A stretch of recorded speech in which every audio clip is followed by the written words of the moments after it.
हम जो हमें दायित्व मिलेगा, जो वहां से हुक्म मिलेगा, हम उसका पालन करेंगे।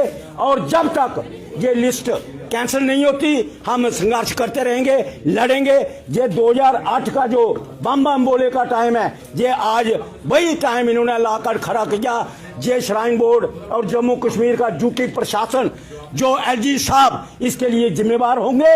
हम डिमांड करते हैं कि आकर जहां पर बैठे हुए एलजी साहब जो चेयरमैन है श्राइन बोर्ड के, उनको शर्म आनी चाहिए थी कि उन्होंने कभी देखा इसको, इस लिस्ट को।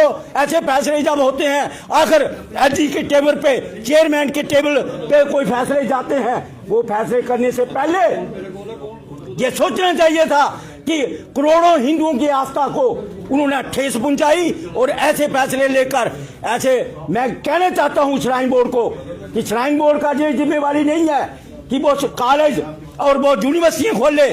श्राइन बोर्ड का एम एंड ऑब्जेक्ट सिर्फ ये है कि वहां की पूजा पद्धति, वहां का सनातन का वेलफेयर। आप जाएंगे पीछे शासन के पहले महाराजा रणबीर सिंह ने जो आईने धर्मार्थ बनाया, पहले इसकी मैनेजमेंट धर्मार्थ के अंदर थी। और वहां महाराजा ने साफ लिखा हुआ है फॉर दी अपग्रेडेशन ऑफ सनातन धर्म। तो उसको ध्यान में क्यों नहीं रखा गया? क्यों महाराजा के ऑर्डर को फॉलो नहीं किया गया? जब महाराजा ने ये कोई बोर्ड बनाया, महकमा ही बनाया था धर्मार्थ डिपार्टमेंट, तो उसको ठीक है, शासी में कुछ गलतियों की वजह से श्राइन बोर्ड कॉन्स्टिट्यूट हुआ, लेकिन उसने तो बिल्कुल ये सरकार के ऑर्डर मानने लगे। वो सरकारी महकमा एक वहां आप लागू कर रहे हो। अब पैसा जो 500-600 करोड़ रुपया ईयरली जो यूनिवर्सिटी को और वो मेडिकल कॉलेज को दे रहे हैं, ये सरासर गलत है। ये सनातनियों के ऊपर कुठाराघात है, ये उनका शोषण है और उनके ऊपर सीधा सीधा प्रहार है। ये हम बर्दाश्त नहीं करने वाले। अब जम्मू खड़ा है, आपने देखा बम बम बोले, हमें ललकारो मत, हमारी परीक्षा मत लो कि फिर वही 2008 आए। इसलिए इस फैसले को जल्द से जल्द वापस लिया जाए और संघर्ष समिति आगे बढ़े। हम सबका शुक्रिया करते हैं और उस समिति को हम सपोर्ट करते हैं। जय माता की, जय माता की, जय माता दी। देखिए, अभी नए आंकड़े हमें प्राप्त हुए जिसमें से 3 ही सीटें हिंदुओं को प्राप्त हो रही हैं।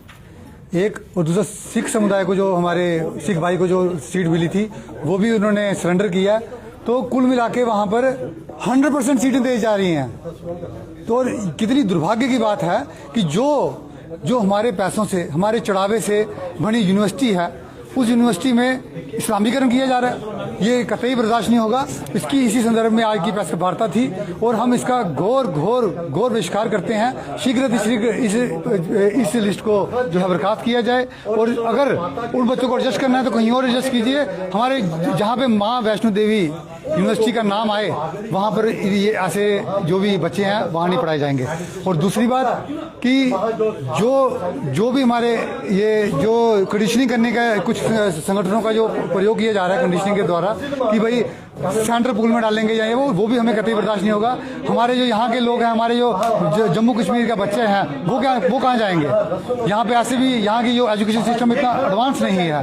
तो हम चाहते हैं कि सेंट्रल पूल में ना डालें, जम्मू के हिंदुओं को फर्स्ट प्रायोरिटी पर रखा जाए, उसके बाद तत्पश्चात जो है बाकियों को भी सीटें दी जाए। धन्यवाद।